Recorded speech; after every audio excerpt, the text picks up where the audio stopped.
Boa noite. Abram todos comigo o santo livro no Evangelho segundo o relato de Mateus, o capítulo 10. Mateus, capítulo 10.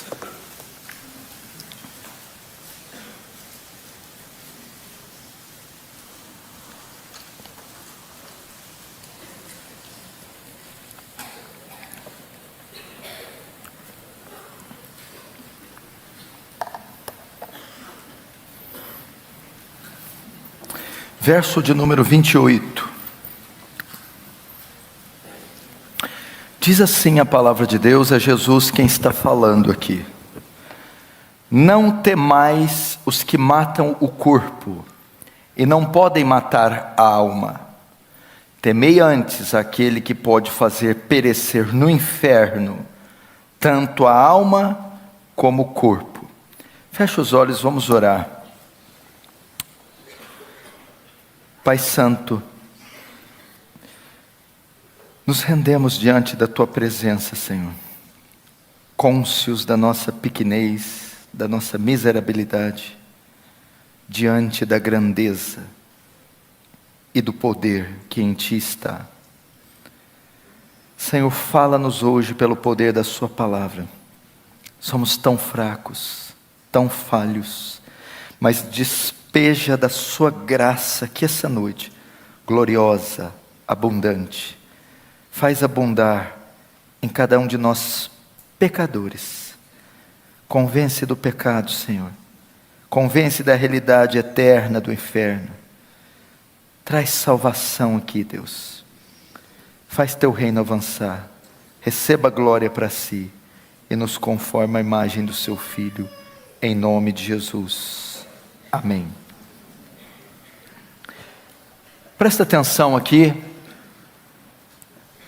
Para mim, novamente, é um prazer, uma honra e um privilégio estar aqui com vocês.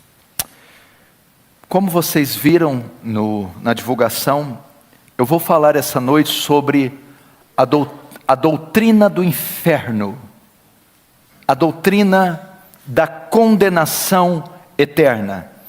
Para isso eu preciso muito da sua atenção. Preste muita atenção. Esse aspecto da soteriologia tem sido esquecido.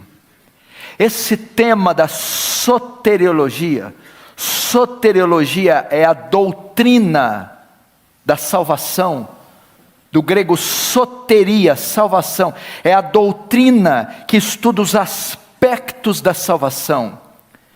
E dentro da soteriologia nós temos um tema, que é a doutrina do inferno.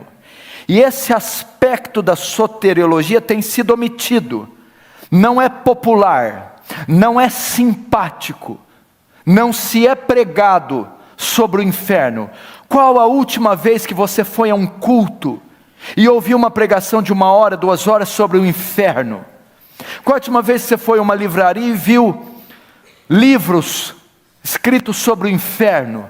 Foi em uma conferência, um simpósio, um congresso sobre o inferno. Esse aspecto tem sido omitido, negligenciado, não tem sido pregado. Deve ser essa uma das razões do declínio da igreja. Porque o que os pastores têm apresentado é uma mensagem palatável, triunfalista.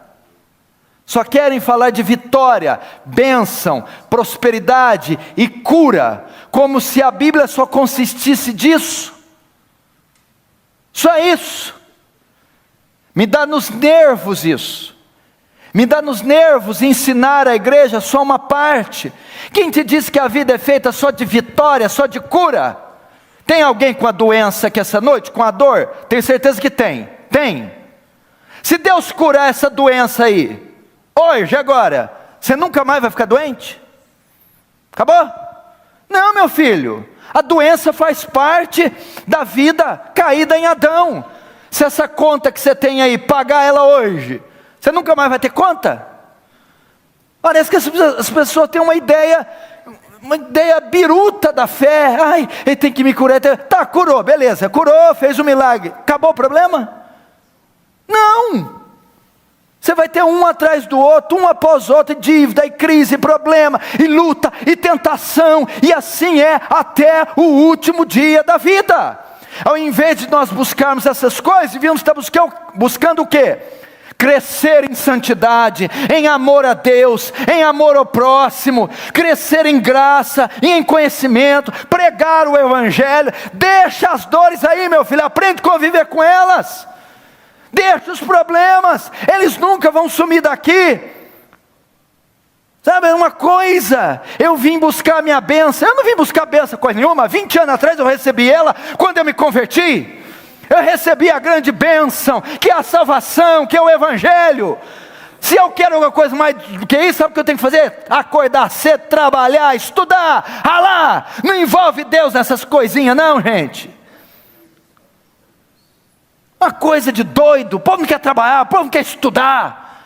Deus tem que ficar fazendo tudo. Eu acho que essa é a razão, pastor Ivaldo, a igreja está perdendo batalha espiritual.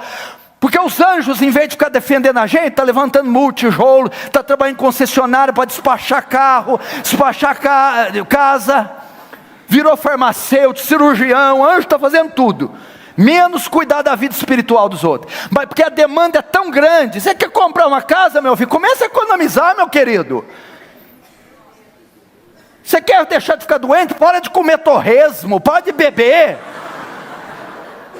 Gente do céu, a igreja virou o quê? Virou o Mercadão de São Paulo, virou a zona cerealista, virou sabe Deus o que é 25 de março. Não, gente, tenha dó. Vamos entrar nesse lugar para cultuar o grande eu sou. Vamos entrar aqui para adorar o Senhor. Isso aqui é um centro de adoração a Deus. Isso aqui não é cultuar o homem. Gente do céu, a igreja ficou antropocêntrica, virou uma feira livre. Não, tem um ser aqui, grande em força, forte em poder, cheio de glória, e ele veio aqui para ser adorado, para ser cultuado. E nós não viemos aqui mendigar bênção alguma, viemos oferecer nosso corpo como instrumento santo, vivo e agradável a Deus, que é o nosso culto racional. Essa é o sentido da fé cristã. Poxa, e nós temos que falar sobre o inferno. Eles estão omitindo a doutrina do inferno. E engraçado que na Bíblia se fala mais sobre o inferno do que sobre o céu. Na Bíblia, você encontra no Novo Testamento mais relatos sobre o inferno do que sobre o céu. E por incrível que pareça, teve um homem que mais falou do inferno do que do céu. Foi John Wesley? Não. Foi George Whitefield? Não. Foi Paulo? Não. Pedro? Não. Moisés? Não. Foi Jesus Cristo, o Filho de Deus, quem mais falou do inferno. Então quem sou eu para não falar do inferno? Winston Churchill, o primeiro-ministro da Grã-Bretanha na Segunda Guerra, diz: a decadência da sociedade inglesa se dá ao fato que os púlpitos da Inglaterra pararam de pregar sobre o inferno. Pregue sobre o inferno, pregue sobre o céu, pregue sobre a segunda vinda de Jesus, e a igreja vai se avivar. O que está acontecendo hoje é que muitos não acreditam mais na doutrina do inferno. A sociedade pagã aí fora, bem como a igreja contemporânea, não acredita na existência de um lugar como o inferno. Outros não acreditam que o inferno é como ele é, um lago de fogo. Outros não acreditam na duração do inferno, toda a eternidade. Afinal de contas, se eu pequei 70 anos, então tem que ser punido 70 anos. Agora eu peco 70 anos e fico uma eternidade no inferno. Então as pessoas estão tendo ideias equivocadas do inferno. Uns não creem que ele existe, outros creem que ele existe, mas que ele não é como dizem que é, e outros não creem na duração do inferno. Então há ideias muito rasas e equivocadas sobre a doutrina do inferno. E também ninguém quer pregar porque não é uma mensagem popular, uma mensagem que lota a igreja. Afinal de contas, todo mundo trabalha, dá um duro danado a semana inteira e vai vir na igreja ouvir sobre o inferno. Não, vamos falar de coisas boas. Agora eu vou te dizer por que a doutrina do inferno não é popular.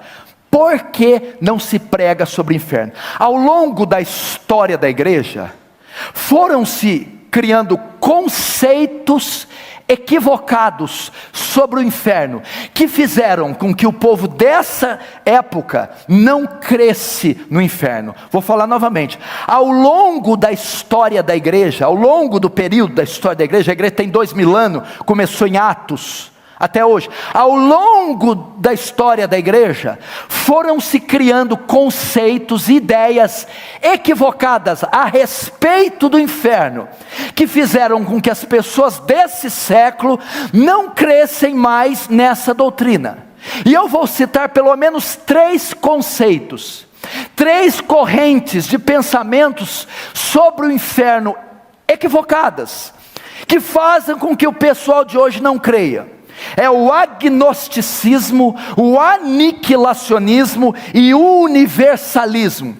São 3 conceitos equivocados do inferno que fizeram que as pessoas não crescem mais. Primeiro, o agnosticismo. O que é o agnosticismo? Para sabermos o que é essa corrente de pensamento, precisamos saber o que significa a palavra agnóstico. Vem de um termo grego chamado gnosis. Gnosis quer dizer conhecimento. Agnosis, o que é o A? O A é a partícula negativa, não, sem. Agnosis, sem conhecimento. O agnosticismo, sem conhecimento, ele ensina que não há conhecimento suficiente do inferno para saber se ele existe.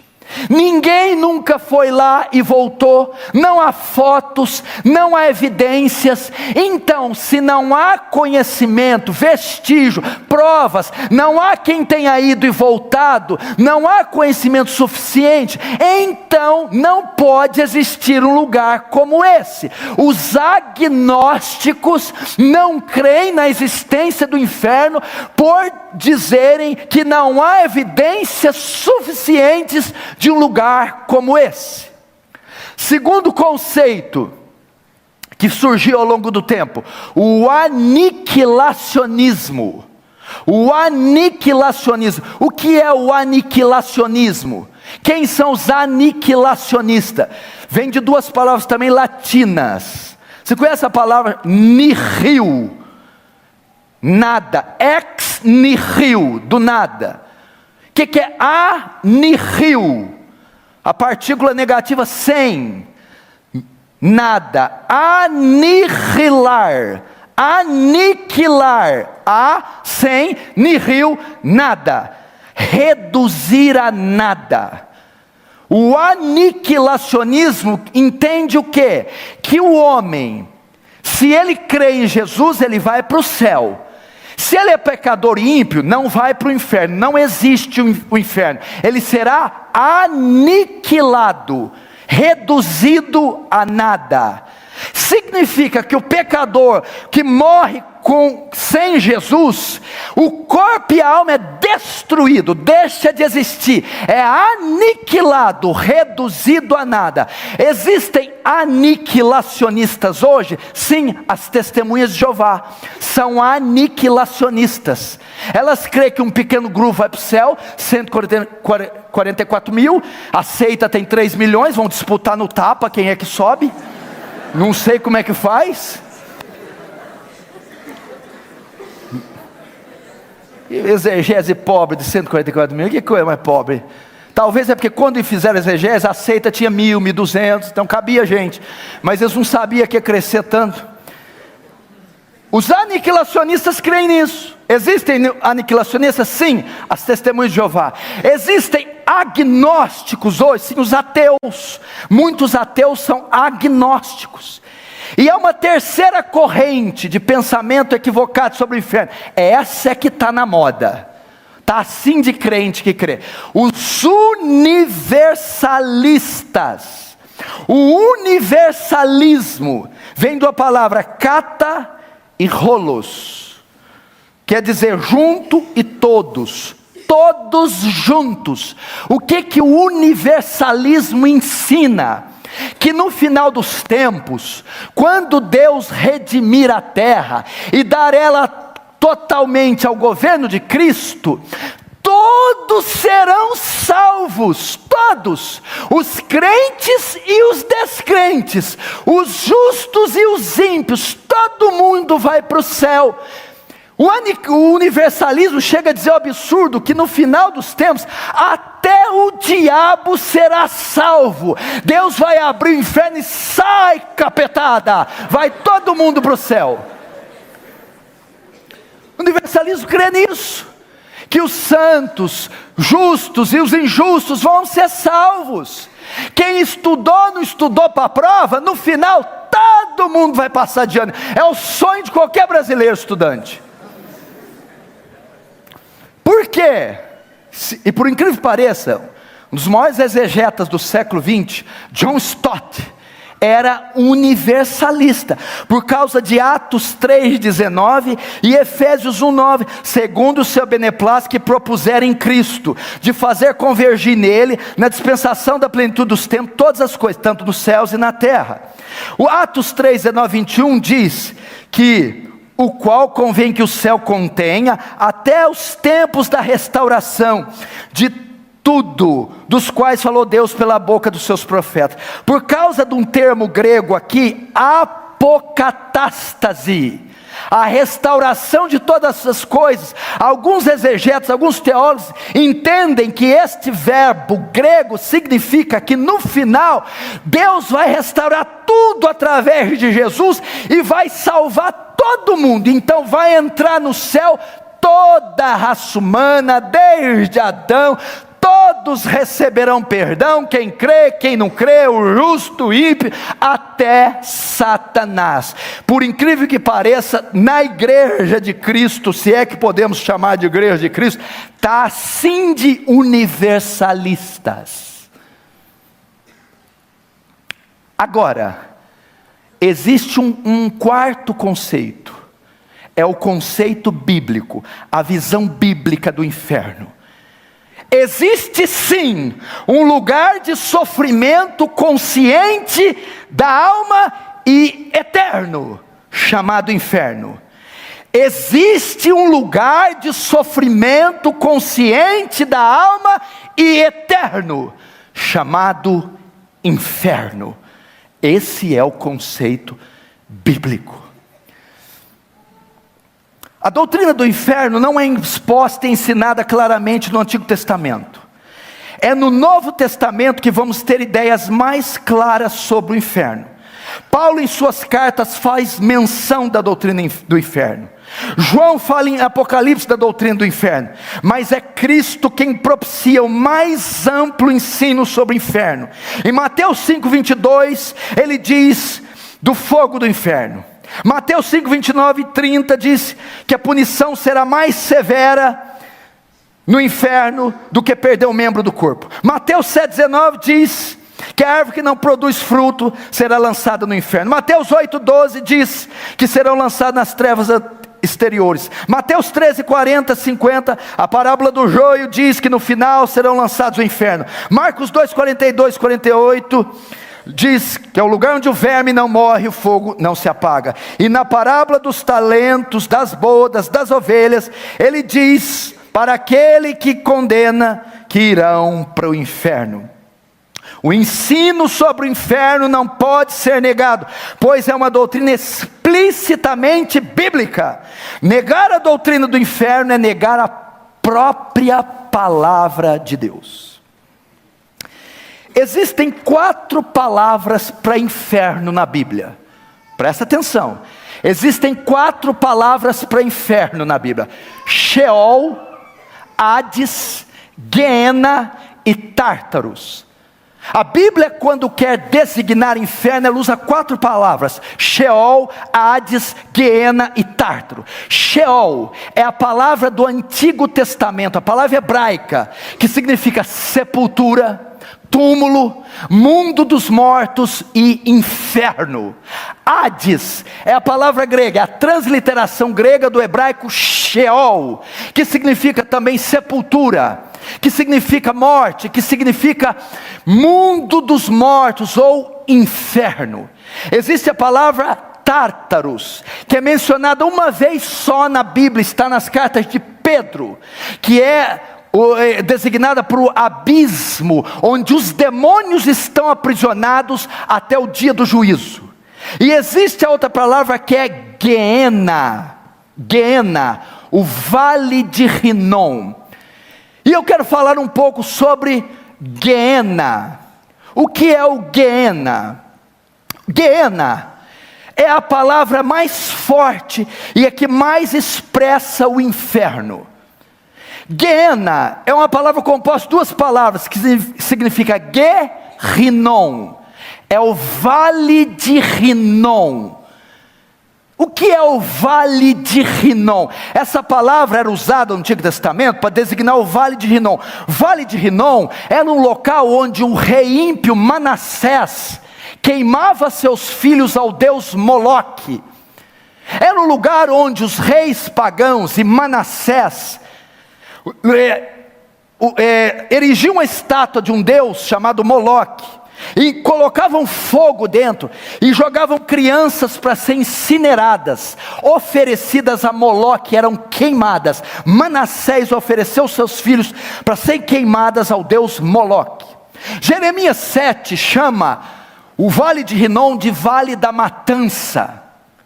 No Novo Testamento, na época de Jesus, onde era o vale de Rinom? Para que ele servia? Na época de Jesus, o vale de Rinom era o lixão da cidade de Jerusalém. Jerusalém, uma grande cidade, depositava o seu lixo em um vale, no vale de Rinom. E o que acontecia lá? Lá era depositado lixo orgânico e inorgânico, era jogado papel, tecido, comida, animais mortos, pedaços de membros amputados humanos e corpos humanos eram jogados no vale de Rinom, no lixão. A quantidade de lixo o que fazia, e o que os lixões fazem para dar cabo do lixo? Incineram, atiram fogo para que o lixo se consuma. A quantidade de lixo que o vale de Rinom, o lixão de Jerusalém, recebia era tão grande que o fogo nunca apagava, sempre estava recebendo lixo, de modo que o fogo estava constantemente pegando, e aquele fogo queimava o quê? Lixo, animais e cadáveres de homens, cheios de verme. Por isso Jesus vai dizer, onde o fogo não apaga, a ferida não cicatriza e o verme não morre.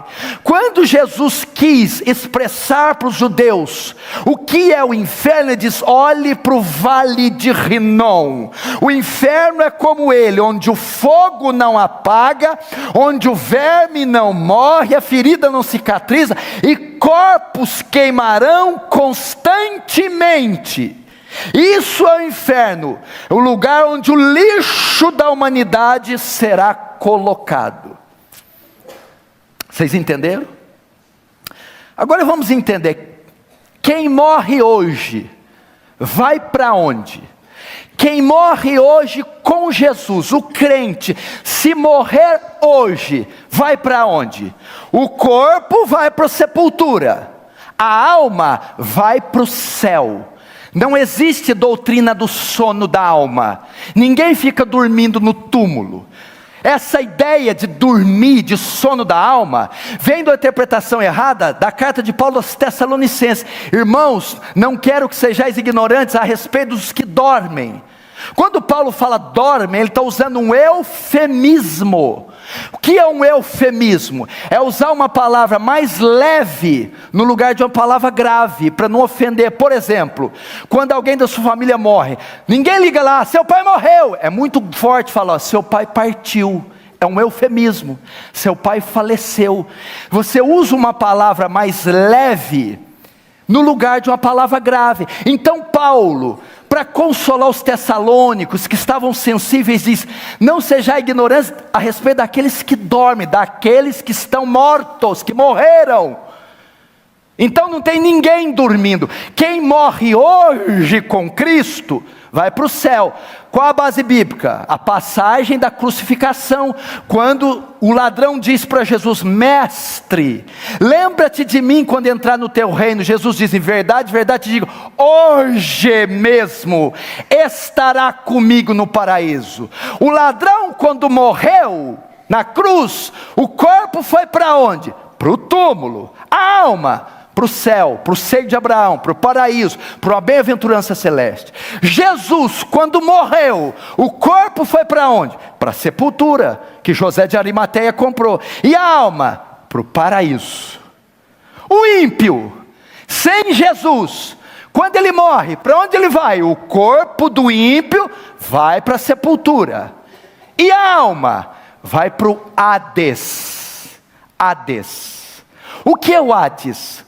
O Hades é o lugar que os ímpios estão, as suas almas estão lá, estão sofrendo. Se você conhece um ímpio que morreu mês passado, o ano passado, 10 anos atrás, há 10 anos ele está no Hades, há 10 anos ele está no suplício, está lá. E o Guiena, presta atenção, o Hades é um lugar que só a alma está. O Guiena é o lugar que está o corpo e a alma. Quando você vai para a parábola do rico e Lázaro, a Bíblia diz que o rico está no Hades, porque só está a alma. Quando você vai para Mateus 10, onde eu disse, lá a palavra grega não é Hades, é Guiena. Por quê? Porque Jesus diz, vai perecer tanto a alma quanto o corpo.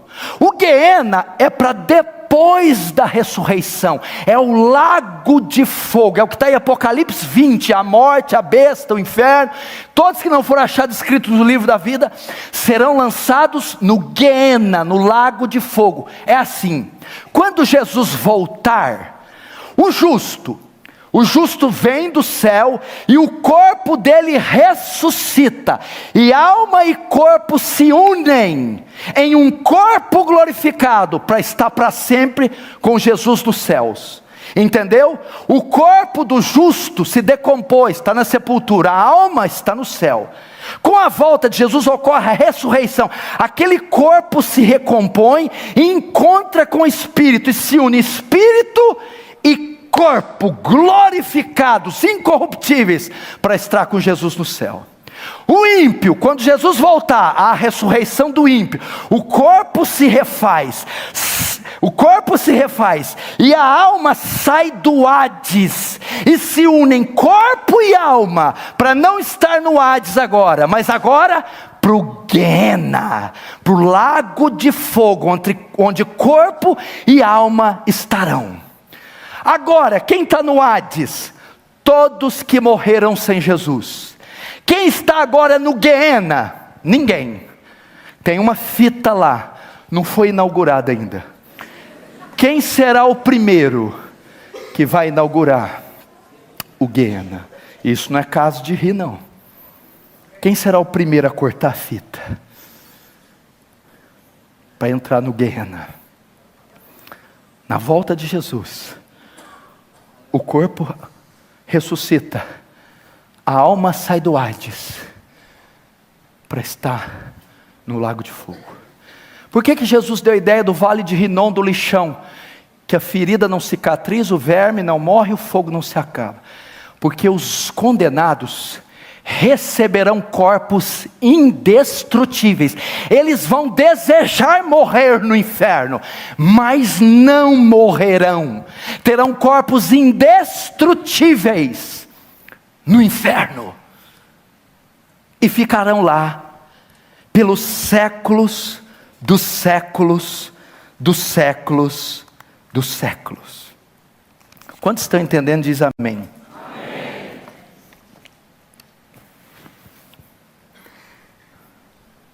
Essa é a doutrina do inferno. Agora, vamos ver algumas características do inferno. Como é esse lugar? Tem gente que fala que o inferno é aqui. Inferno bom com boate, com escola gelada. Inferno, como é esse lugar? Vamos ver algumas características que a Bíblia traz. Abre comigo em Lucas capítulo 16.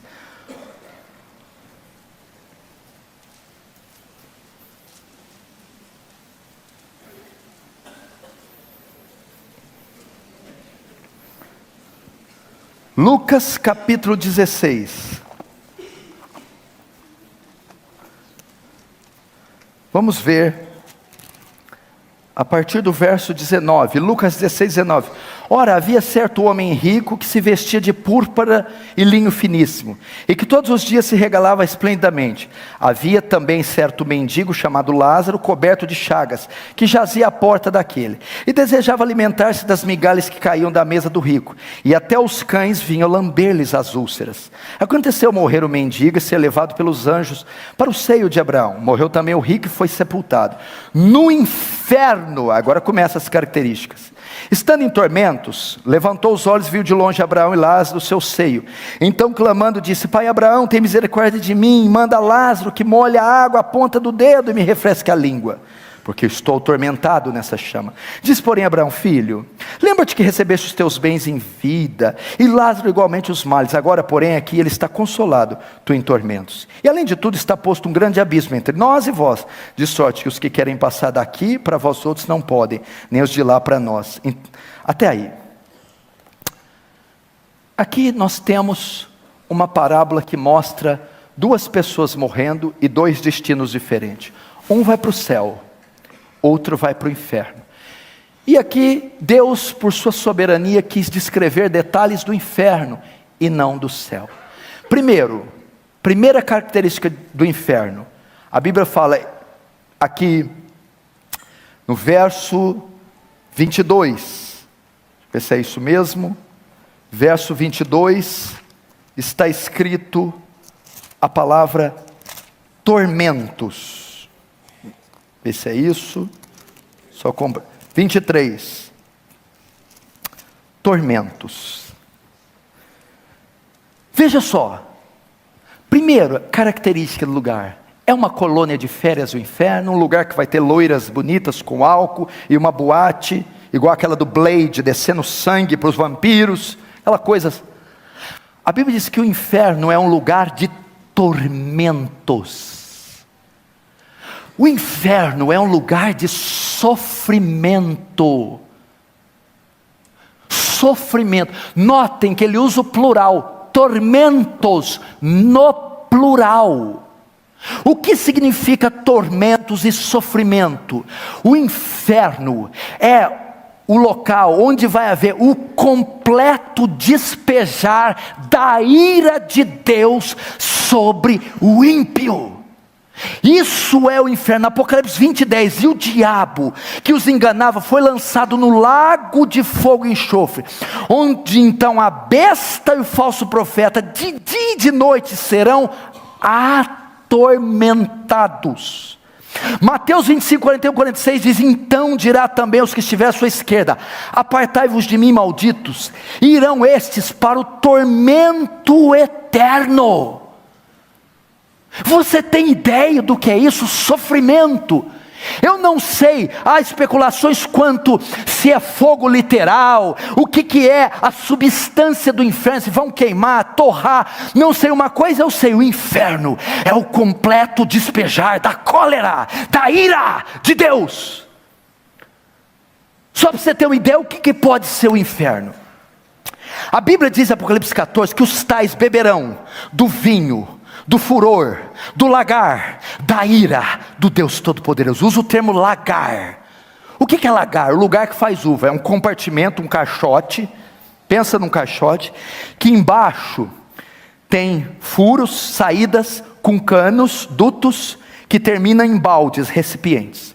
O viticultor colhe as uvas e enche o lagar, o caixote enche. Depois ele salta lá dentro e começa a pisar as uvas.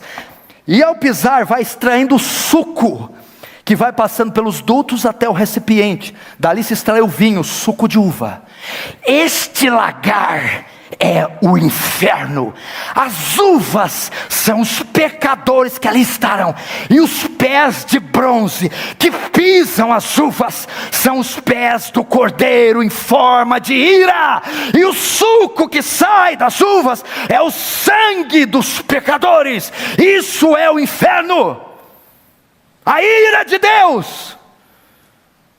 E aquele que viver em pecado beberá do cálice da sua ira, cada gota da ira de Deus. Não brinque com o inferno.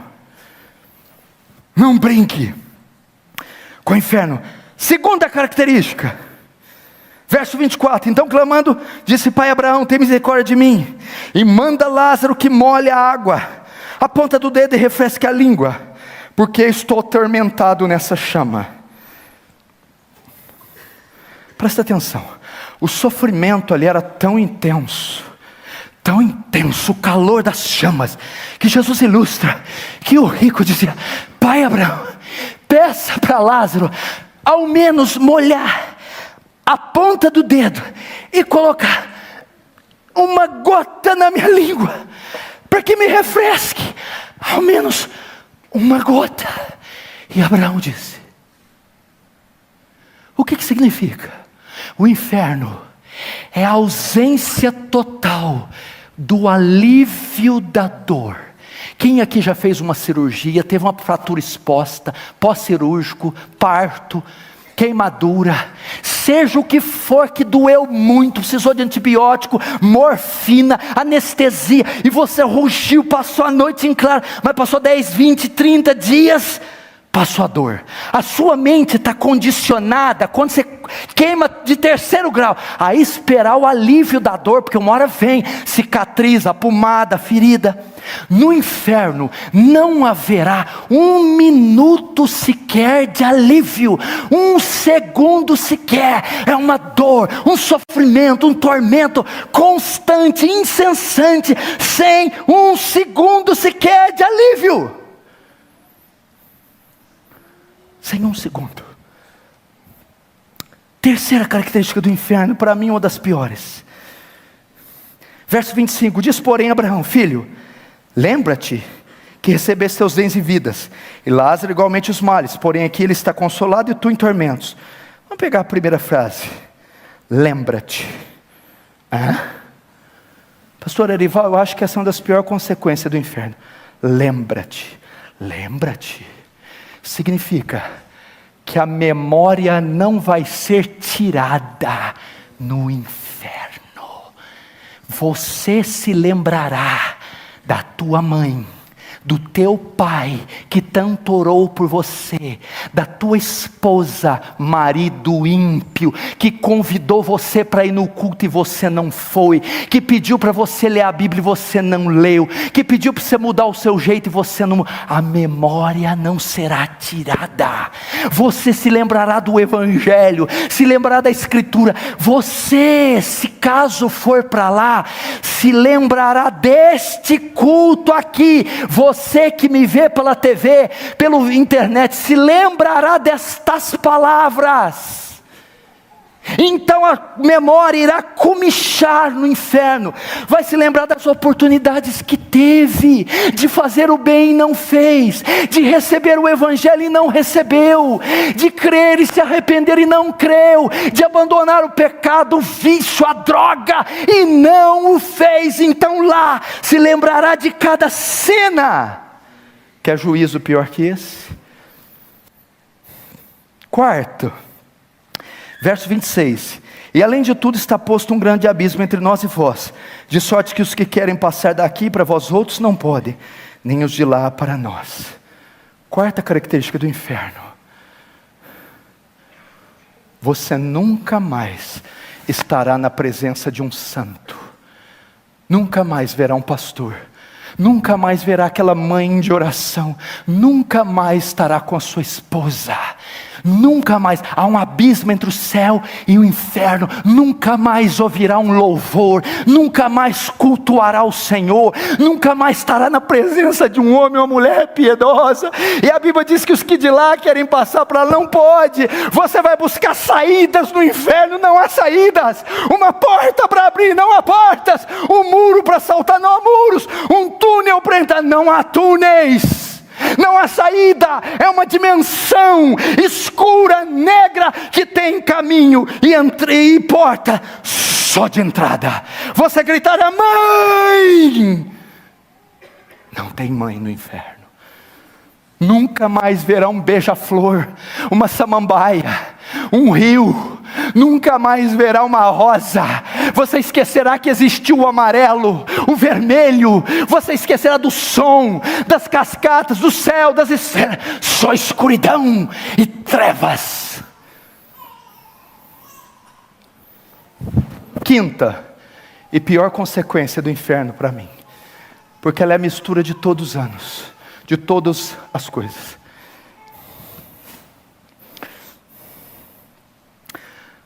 A duração do inferno. Quanto tempo que é a memória, a ausência do alívio, tormentos no plural. Quanto tempo vai ser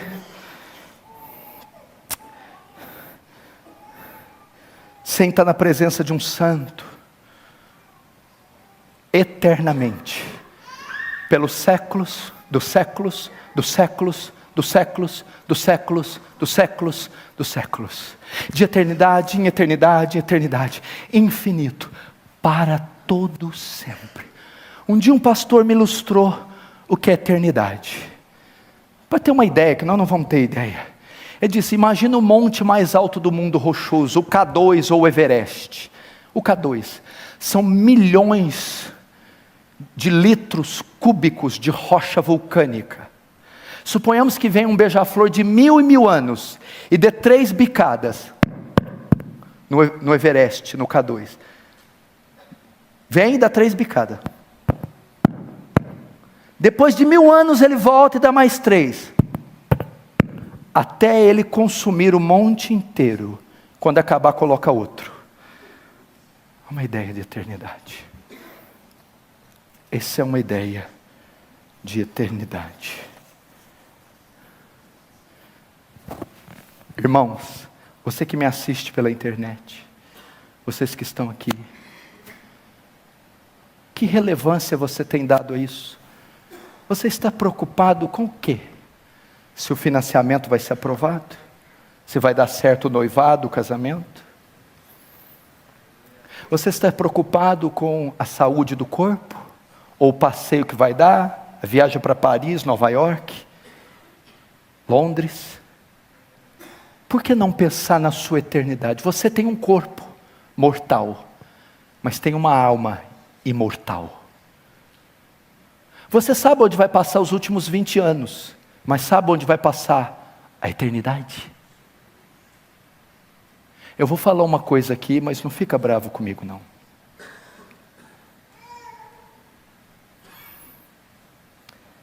Tem pessoas que estão aqui sentadas, e pessoas que estão me vendo pela internet, que vão para esse lugar. Eu falo isso com dor no coração. Que vão pecar ainda essa noite, e vão viver como se nada que foi dito aqui fosse dito. E eu não vou poder fazer nada. Tem pessoas aqui que estão escondendo pecados hediondos. Deus sabe o que você fez hoje, ontem, mês passado. Deus sabe o que você tem pensado, aonde essa mão sua andou, esses olhos, seu coração. Eu não estou nem um pouco preocupado com o teu corpo, com o teu casamento, com o teu carro, com as tuas doenças. O que tirou o meu sono foi aonde você vai passar a sua eternidade. Deixa essas migalhas de lado, rapaz. Para de brigar por causa dessas coisas estúpidas, mulher. Para de ir atrás de sonho, fantasia e vento. Esse mundo é pó, é como a erva, vai passar. Daqui um dia você vai estar tão enrugado, tão velho, que teu filho vai precisar dar banho em você. E todos esses sonhos idiotas, você vai ver que foram ilusão. E o que vai valer é só o que você fez para Cristo. Como eu faço, pastor, para não ir para um lugar como esse? Você pode ir. Se você é um falso cristão, você pode ir. A única maneira de ir é o que está em Romanos 10, 13 e 15. Você que me assiste, ouça. Porque há de ser que todo aquele que invocar o nome do Senhor será salvo. Como pois invocarão aquele em quem não creram? E como crerão naquele de quem não ouviram? E como ouvirão se não há quem pregue? Como pregarão se não forem enviados? Você deve invocar o nome do Senhor, e você deve crer no Senhor. E como eu creio? Romanos 1,16. Porque não me envergonho do Evangelho de Cristo, pois é o poder de Deus para a salvação de todo aquele que crê, primeiro judeu, também do grego. 1 Coríntios capítulo 1, aprove a Deus salvar o homem pela loucura da pregação. É a pregação do Evangelho, não é da prosperidade, da vida melhor, da cura do corpo, da felicidade temporal, do carro, do casamento. É a pregação do Evangelho. O que é o Evangelho? Que Cristo veio ao mundo, Cristo desceu dos céus como Deus, se fez homem, teve carne, nervos, músculos, veias, transpirou, chorou, dormiu, cansou, sangrou, para assumir a sua semelhança, sentir o que você sente, ser tentado como você é, sentir suas dores, e fazendo o homem, cumpriu toda a justiça de Deus, o único homem que não pecou, cumpriu toda a lei, os 10 mandamentos na íntegra, e naquela cruz, meu irmão, foi condenado como malfeitor, foi condenado e foi pregado, e foi condenado pelo seu pecado. O Papa João Paulo diz que é o vigário de Deus. A palavra vigário quer dizer vicário, substituto. Não, é Jesus Cristo que é o vigário, o substituto de Deus. Naquela cruz ele substitui você, ele carrega sobre ele o seu pecado, mentiras, seus vícios, seus adultérios, o ódio, a inveja, a ignorância, o rancor, o ressentimento. Leva eles no seu corpo, e levando eles, ele é sentenciado, e ele é julgado culpado pelo meu pecado, culpado pelo seu pecado, culpado pelo nosso pecado. E por ser culpado, ele tem que pagar, ele paga. Como ele paga? Deus precisa satisfazer a justiça dele, Deus precisa punir o pecado. Como Jesus levou o pecado sobre ele, para não punir a gente, Deus pune o próprio filho, e o mata, e o esmaga. Aprove a Deus moê-lo, fazendo enfermar.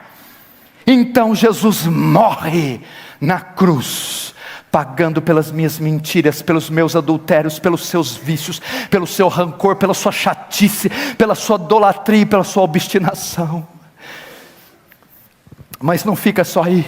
Como eu sei que esse sacrifício foi suficiente, como eu sei que isso só pagou o meu pecado do mundo inteiro, como eu sei que Deus aceitou isso, é que no terceiro dia da sepultura, a pedra rola, e ele ressurge dos mortos. Jesus ressuscitou dos mortos, e ao ressuscitar, ele prova que Deus se satisfez com o seu sacrifício.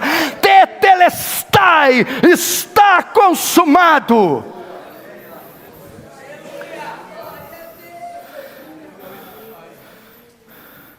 Essa é a única maneira de ser salvo. Agora, o plano foi feito, o sacrifício foi executado. como eu recebo os benefícios dele, como eu sou salvo da ira, do inferno, do Guiena, do lago de fogo. Eu devo responder a esse sacrifício, devo responder à cruz com arrependimento e fé. Você que está aqui, que não quer ir para aquele lugar, você que me ouve, que não quer ir para o inferno, você deve se arrepender dos seus pecados, você deve crer em Jesus. O que é arrependimento? Metanoia, mudança de mente, é se voltar contra o seu pecado, é se voltar contra o seu estilo de vida. Não é um sentimento, me arrependi de ter falado aquilo ontem. Não, arrependimento bíblico é: eu mudei o meu conceito de Deus, o meu conceito a respeito das Escrituras, meu conceito a respeito de pecado, o meu conceito da vida, meu conceito como pai, como marido, como filho, como profissional. Eu mudei, eu estava completamente enganado, equivocado, e agora eu dou as costas para a vida que eu tinha, para o pecado. Metanoia, arrependimento. Segundo, como eu sou salvo? Fé. Não é aquela fé, eu creio em nosso Senhor Jesus Cristo que Ele vai curar a dor. Não, é a fé salvadora. O que é a fé? Confiança. É olhar para Deus e a sua santidade, olhar para Deus e a sua lei, a sua justiça, dizer: eu nunca vou cumprir a lei, eu nunca vou atender as perspectivas da justiça de Deus.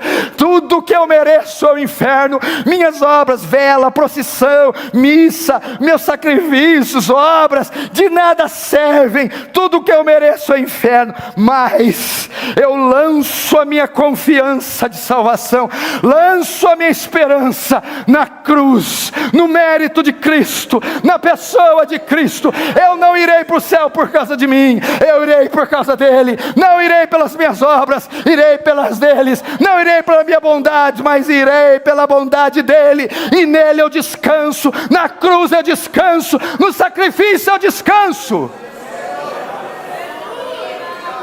Se você se arrepender e crer, você é salvo na hora, agora, hoje, aí no banheiro, aí no carro, no trânsito, aí onde você está, no celular, onde quer que seja. Você é salvo hoje. Passa da morte para a vida hoje, da morte para a vida agora. Seus pecados são cancelados, apagados, o martelo é batido, e você é considerado justo diante de Deus.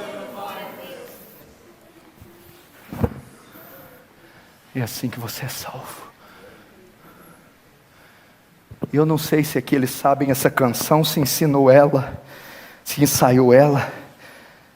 Mas se soubesse, ou quem sabe aí canta a capela: manso e suave Jesus.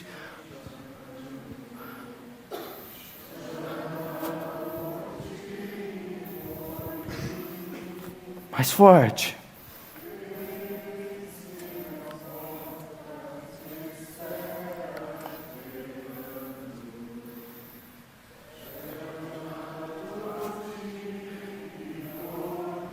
Todo mundo, vem já.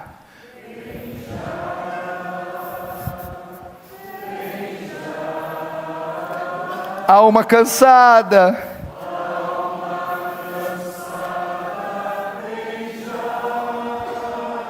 Mais uma vez, vem já.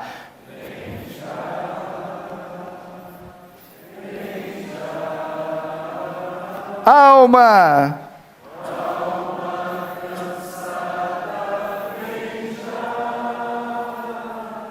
Vem, pecador, vem. Vem para Jesus. Suave.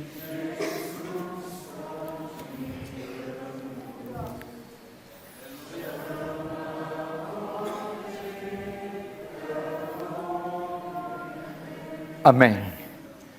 Irmão, hoje não é o dia do inferno, hoje não é o dia do juízo, hoje não é o dia da ira, hoje não é o dia da condenação, hoje é o dia da misericórdia, hoje é o dia da salvação, hoje é o dia do perdão, hoje é o dia da redenção. Vinde a mim todos que estáis cansados e sobrecarregados, e eu vos aliviarei. Tomai sobre vós o meu jugo, e aprendei de mim, que sou manso e humilde de coração, e acharei descanso para as vossas almas, pois o meu jugo é suave e o meu fardo é leve. todo aquele que vier a mim, de maneira nenhuma eu lançarei fora. Venha a Cristo, lance-se a Cristo, se jogue a Cristo, meu irmão. Vamos ficar de pé.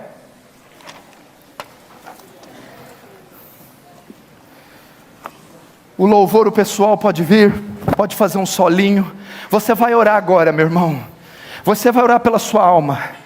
Se você tem certeza da salvação, vai orar para aqueles que você ama e dizer: Deus, eu não quero que o meu pai, minha mãe, minha filha, meus amigos vão para o Guiena, vão para o Hades, vão para esse lugar. Salva-os, salva-os, salva-os. Se você não tem certeza, vai dizer: Senhor, hoje eu tive convicção do meu pecado, salva-me, salva-me, salva-me, perdoa-me. Ore, meu irmão, ore de verdade, soluce, ajoelhe, chora, mas não vá daqui sem ter certeza da sua salvação. Ore, meu irmão, por favor, ore.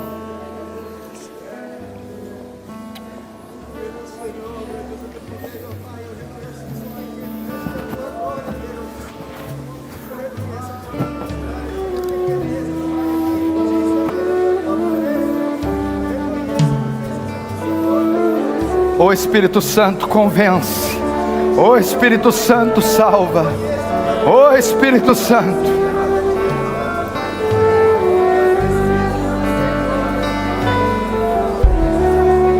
Ora, meu irmão, você ainda está muito tímido. Ora, agora não é hora de ter vergonha, agora não é hora de ser tímido. Ora, é vida ou morte, é céu, inferno. Ore, ore nesse local. Minha casa será chamada casa de oração. Oh Deus, aviva essa obra, Deus. Aviva essa igreja, Deus. Aviva-nos.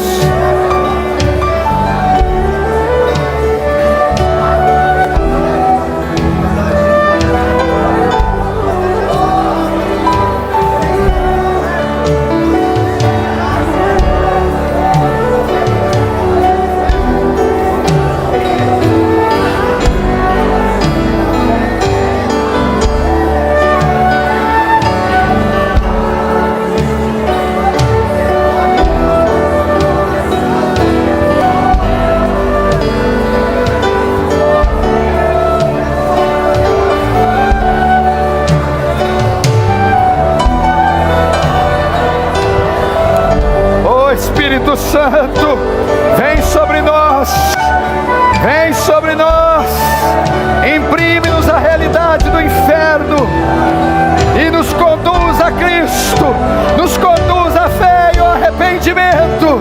Salva São Paulo, salva, Senhor, esse país, salva, Senhor.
Olhe para cá agora.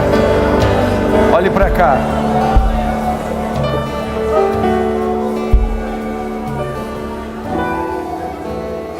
Quando ouvis a voz do Senhor, não endureçais o coração. Eu vou citar um texto e termino. Aliás, você vai citar comigo. Porque Deus amou